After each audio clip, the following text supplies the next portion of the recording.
everyone, welcome to the Xsolla Clubhouse. I'm Maria Burns-Ortiz, Executive Director of Global Game Jam, and I'm so excited to be here for GDC this week. It's good to see everybody. I'm Berkley, Egenes, the Chief Marketing and Growth Officer here at Xsolla.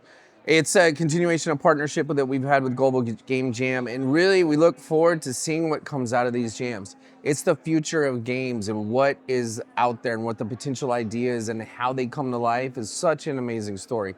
Somewhere in here could be the next Fortnite, somewhere could be the next Roblox, it could be the next Call of Duty or Candy Crush or any other game like that goes into it, and we're really excited about the future of games and can't wait to see what's being transpired and what's being built and created over the next year.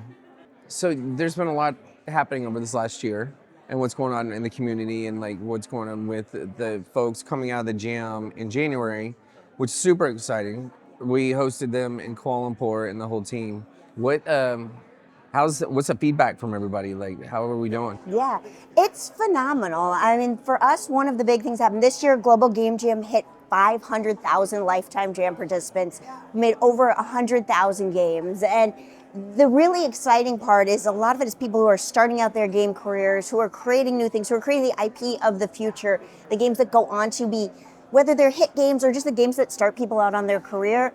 That's what we're really excited about. And to see that come to life and across all platforms as well is really exciting. Is there anyone that's like standing out more than the other from a platform perspective? Are you seeing more mobile? Are you seeing more PC, more web? Honestly, we get a lot of PC just because it's 48 hours, and so you have to make that. But we've actually seen a lot of focus on more growth, especially in web. Especially, we had a jam here at GDC as well the last few days, and this idea of creating games that are going to run across multiple devices has been a big focus for jammers too. Well, that came to like our qualifier that we were looking at to going into to make sure that we are looking cross platforms and creating that opportunity for folks, because we see the future of it. It's not just one.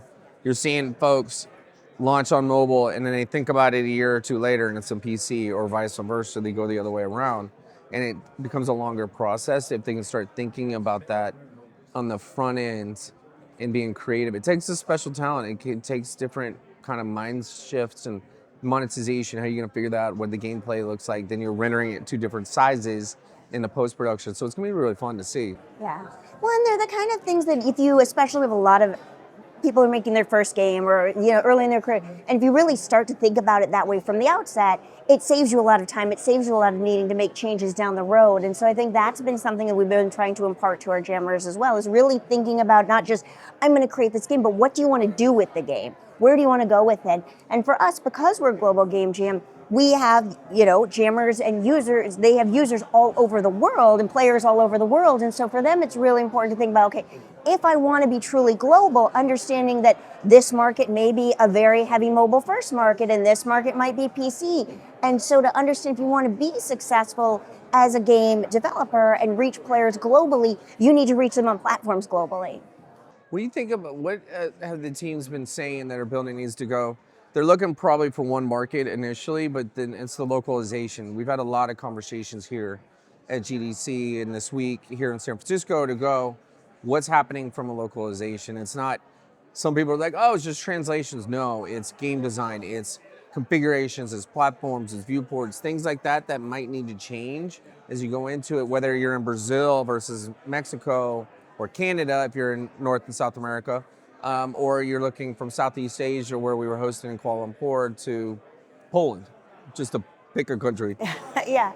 I think that's something that's really unique about what we get to do is we get to see there are those differences, right, from market to market, but then also, for us, we have a global theme, right? And so it's all of the interpretations around that. And so really seeing the way that all of the jammers bring that together has been a really fun part of what we're doing. And I think for us, it gives us this opportunity to look across all of the games and see where that different focus comes from, and understanding, like you said, localization is not just you change the language, but there's all of these different things you have to think about. Culturally, something may mean one thing in another culture, and it could be something very negative in another one. And so really making sure that when you're creating, you're being mindful of that. And I think having those discussions, those dialogues, and then also getting your game played by folks from around the world. And for us, it's really about creating like welcoming environments where people are getting that feedback and And we were actually just talking earlier today about play testing and having folks play test your games really early so you can get that feedback, not just from your inner circle, but from folks around the world. And one thing we're trying to do is also create exchanges. So jam sites from one country might play that's games great. from another, We like and that. kind of create that global support for each other that's so important in this space. Well, and it's like, what's next for them? I mean, you talk about, gameplay types, and can you put vehicles, war, weapons, things like that are going on, particularly in the current situation that we're in from a global perspective. But looking at it as like, how do we create those opportunities where everyone's welcome?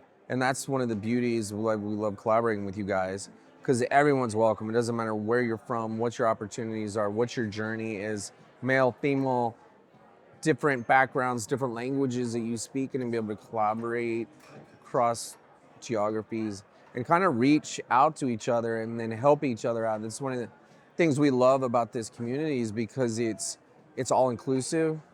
It's not hyper competitive. Yes, you're competing for thumbs and eyeballs and share of wallet and the economics and things that come with that from a down the road perspective once the game becomes mature and us out there and launching. But how do we help them go direct to consumer? How do we help them monetize? How do you help them with compliance from what we do as a merchant of record services, and opening those opportunities that you see that we just announced in Vietnam, Azerbaijan, two countries, very different spectrums and from the emerging markets growth trajectory, that they're no longer emerging, they're established, they're here, they're polished, they're ready to go, and to be able to open up that opportunity. So now, developer in Australia, developer in California, wherever, can go with full compliance and confidence, go into Vietnam and serve the hundreds of millions of players that are there, and do that easily with one stop. And that's our hope, is to like remove the barriers, remove the complexity, remove the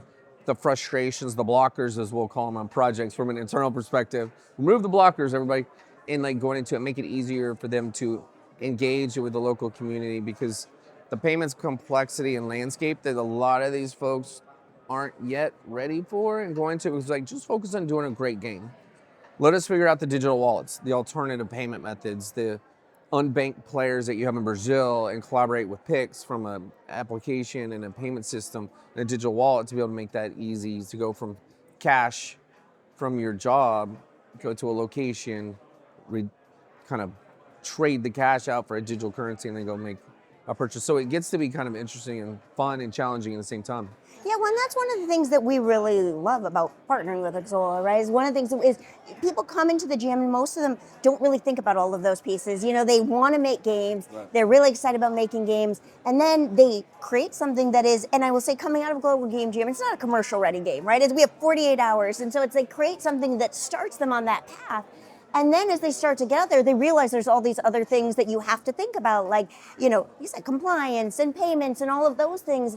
And I talk a lot about not needing to reinvent the wheel, right? And if there's already solutions that exist that are out there that they can tap into, that make their lives easier, that make that process easier, that make getting the games into the hands of their players easier, that's just a win-win for everyone, because there's so many different things, and you think you understand it in one country, and then you go to another market and you realize that there are all these different pieces. And so to have a partner like you guys there to be able to support the game developers and kind of take that little piece of stress, because making games, even though it's super fun and exciting, it's a lot. And so to be able to say, okay, and most people get into making games because they love making games and they don't think about all those other pieces. And so to be able to go, okay, even just to have folks like you guys, I mean, you do sessions and webinars and things for our folks where they can ask questions like, I'm trying to figure this out and how do we do this? And have that feedback is really, really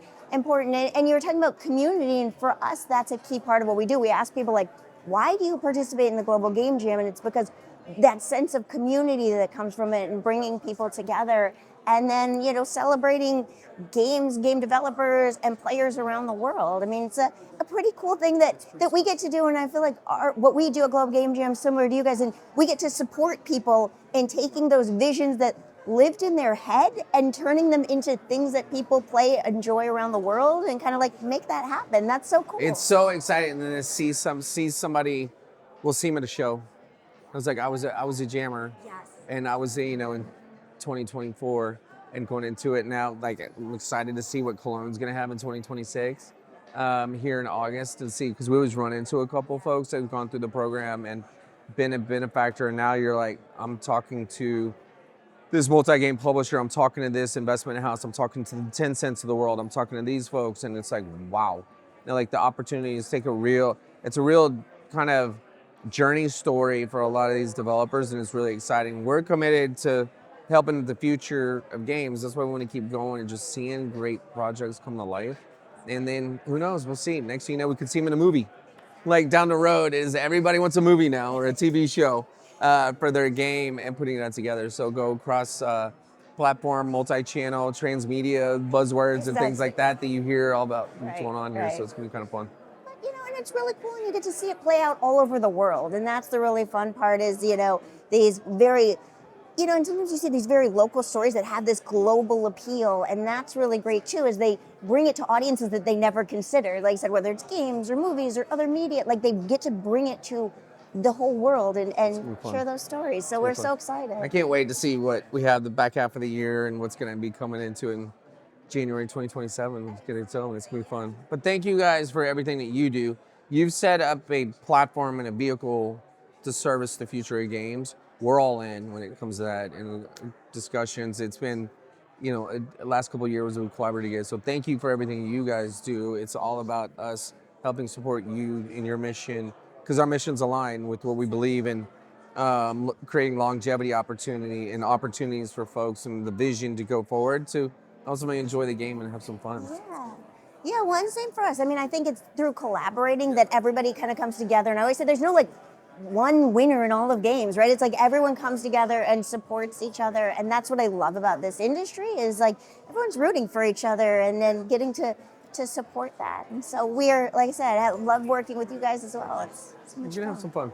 But thank you for taking some time out of your incredibly busy schedule here and making things happen and just share some of the story that we've been working on together. Yeah, it's fun to see all the games that people create. Yes, it's gonna be a good one. Thanks.